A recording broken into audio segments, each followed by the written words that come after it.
Good evening, everyone, and welcome to Tuesday Night Luke Live Online. I'm Father James DLuzio in my usual casual dress in my hope to be more relatable and to share the gospel person to person in a unique way to encourage you to do the same, to share these stories, not necessarily for memorizing them as I do, but to share them in your own way and to invite people to ponder, to consider Jesus, and if not Jesus himself, at least all that the story of Jesus has to offer to help us understand this human condition.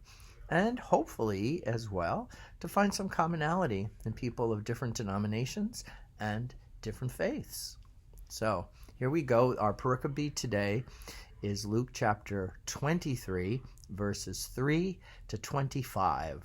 We're right in the midst of the trial of Jesus. As you know from last time, I urge you to look for universal aspects or aspects of the particulars of Jesus that can be universally applied to our life, our culture, and our society. Last time he was in front of the religious leaders. We looked at religious institutions, and now we see the heart of political institutions and their unwillingness, again, to dialogue, to listen, to really seek truth here. And we also find the arrogance and condescension of many political institutions, in all sense represented by Pilate. Pilate asked Jesus, "Are you the king of the Jews?" He said to him in reply, "You say so." Then Pilate addressed the chief priests and the crowds. "I find this man not guilty." But they were adamant and said, "He incites the people with his teaching throughout all Jerusalem, from Galilee where he began, even to here." On hearing this, Pilate asked if the man was a Galilean, and learning that he was under Herod's jurisdiction, he sent him to Herod, who was in Jerusalem at that time. Now Herod was very glad to see Jesus, for he had been wanting to see him for a long time. He had heard about him and had hoped to see him performing some sign. He questioned him at length, and the chief priests and the scribes, meanwhile, continued to accuse him harshly.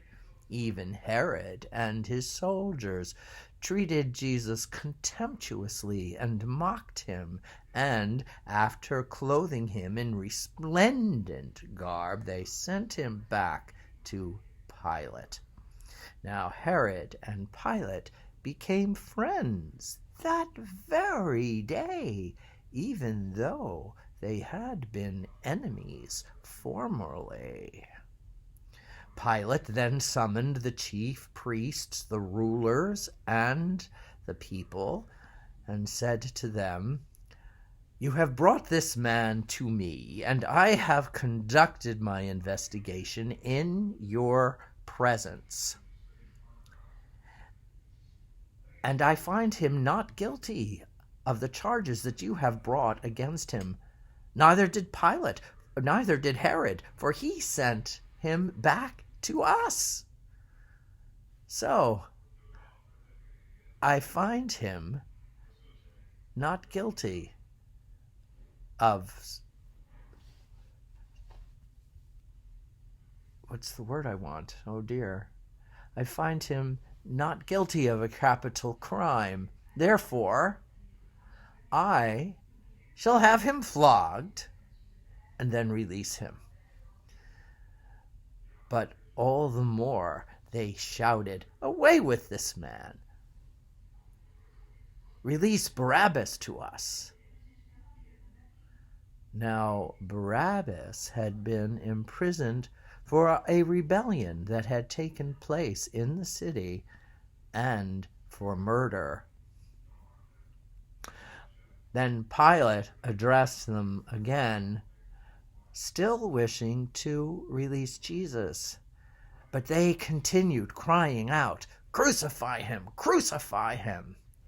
Pilate addressed them for a third time. "What evil has this man done? I have found him guilty of no capital crime. Therefore I shall have him flogged and then release him." But they continued shouting and persisted in insisting on his crucifixion, and their voices prevailed. The verdict of Pilate was that their demands should be met. And so he released the man imprisoned for rebellion and for murder, and handed Jesus over to them to do with as they wished. And there we have it. It's a very chilling penultimate part of the story leading up to Jesus' crucifixion. What are some of the universals? Well, I'd hope you take some time, put this on pause, and list them for yourself. And after putting them on pause, I'll give you a couple of mine. First, we get that sense of when we have a deep premonition, things are not going right.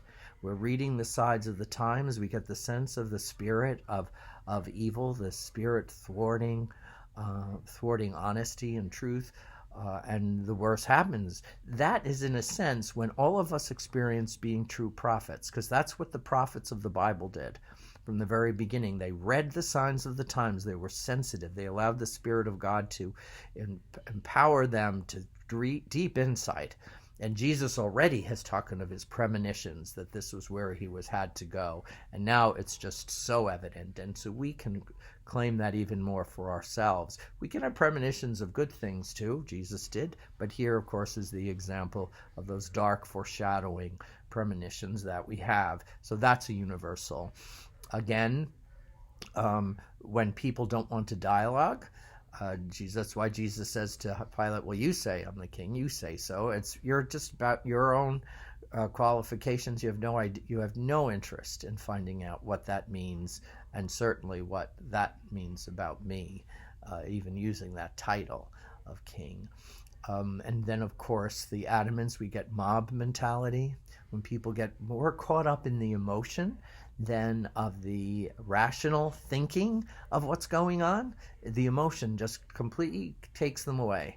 That happens in, as we call it, mob mentality, but it happens with us. Even in the midst of little incidental things that might happen at home or at work, we get so caught up in the motion, we lose the intellect and we lose complete objectivity. Emotion takes over. So that's another good universal dynamic for us to ponder in the trial of Jesus here.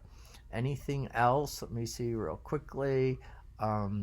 They call for it. The loud voice gets all the issue. Pilate again is responsible for Jesus' crucifixion, even though he hands them over. He handed them over. He knew what they were calling for. So he doesn't wash his hands in Luke, but he does in the others. It's the same thing, not taking full responsibility.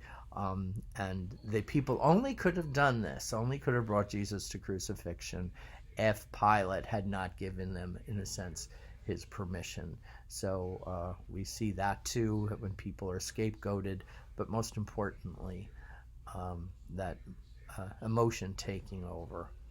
Any other comments I would welcome if you find other universal issues. I do have one more, but I can't think of it right now. I'll put it in the comment section. Thank you so much for joining me. This is Tuesday night, Luke Live Online on time. All right, I hope you all have a wonderful week. God bless, and we'll see you soon.